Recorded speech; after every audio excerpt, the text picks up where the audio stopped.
There are some new images and details for Avatar 2 thanks to a newly published article by Total Film magazine here in the UK. We also get interviews from James Cameron, Sam Worthington, Zoe Saldana, Stephen Lang and more, talking about story details and the potential success of the franchise going forward. In this video, I'm going to be discussing the images and details shared, breaking down the newest looks at the film. Before I get into it though, if you want to see much more videos on James Cameron's Avatar: The Way of Water leading up to its release date, then don't forget to support this upload by giving it a like rating, subscribing to the channel, and turning on your notifications. But without further ado, let's discuss the new images and details for Avatar 2 from Total Film.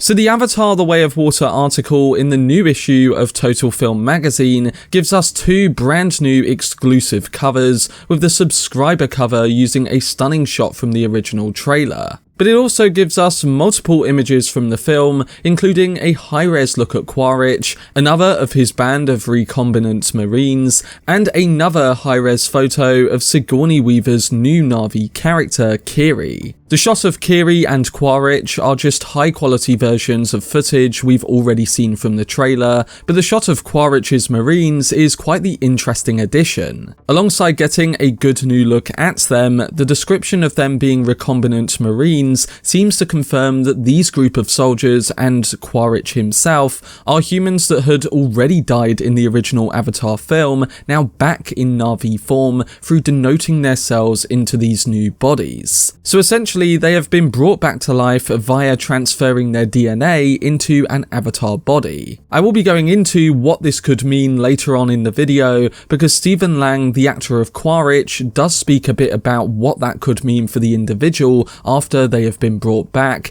and this is definitely where the more interesting details lie. But alongside those three images from Total Film, there were a few others not present in this article that have been released recently, including one of Jake looking quite battle-weary, and this is likely after the first battle due to a recent trailer shot showing him with the same scars shaking the hand of Cliff Curtis's Tonowari. Maybe a known character or one of his and Ney'tiri's children dies in the middle of the film, because he does look quite saddened in the new shot, and Cameron has said that characters may or may not make it out of this film in one piece. We'll have to see, but that's just something that came to mind when looking at this new photo of Sam Worthington's Jake Sully. But we also get another of Weaver's Kiri looking at an Avatar body behind glass, and this might be of Sigourney Weaver's Grace from the first film, as the blurred subject in the photo looks to be wearing a similar hair brace. Again, it's unconfirmed, but something I thought I'd point out,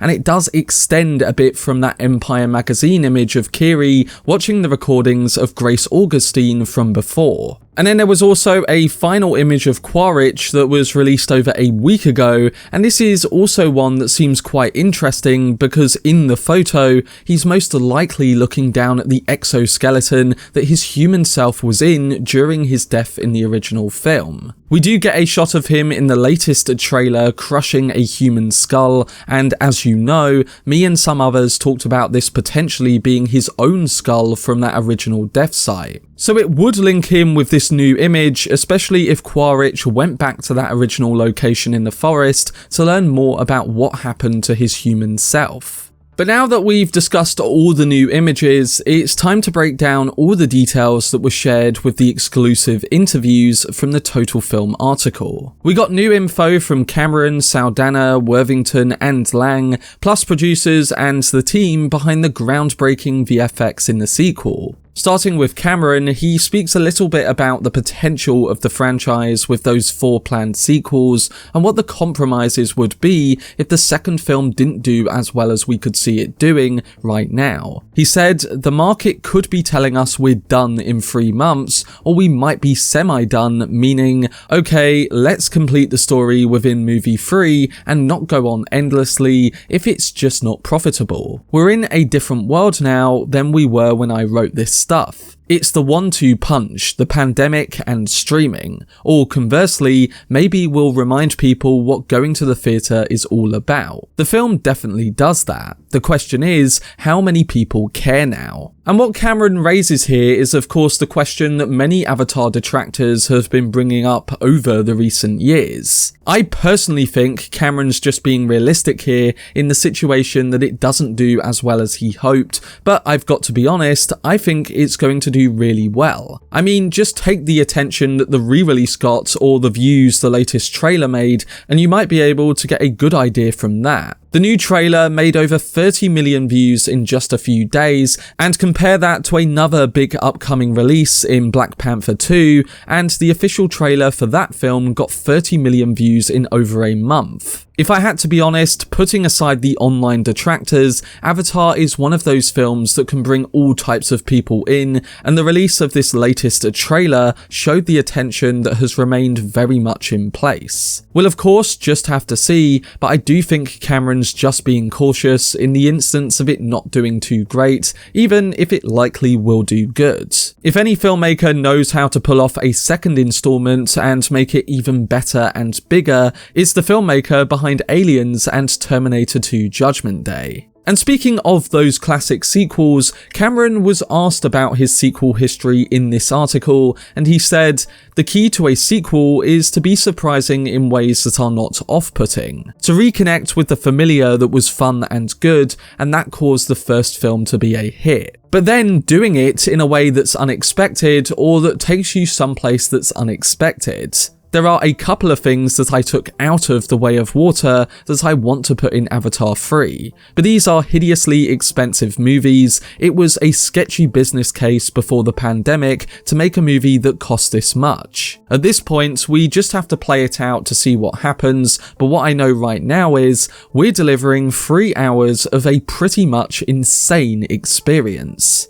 And speaking of those insane things, Cameron and the cast did start to discuss more about the Avatar 2 story in these exclusive interviews. It said in the article that the 3-hour runtime comes down to character and storytelling versus sheer spectacle, which is of course a criticism of some people towards that original film. Cameron said, "The goal is to tell an extremely compelling story on an emotional basis. I would say the emphasis in the new film is more on character, more on story, more on relationships, more on emotion. We didn't spend as much time on relationship and emotion in the first film as we do in the second one, and it's a longer film because there's more characters to service. There's more story to service. People say, oh my god, a family story from Disney, just what we want. This isn't that kind of family story. This is a family story like how The Sopranos is a family story." So based on those words from Cameron, I think we can expect some characters to at least bite the dust or a big emotional drive behind the plot that will really get you connected to the family you're watching on screen. Zoe Saldana also referenced in the article that although Jake and Neytiri are still the same figures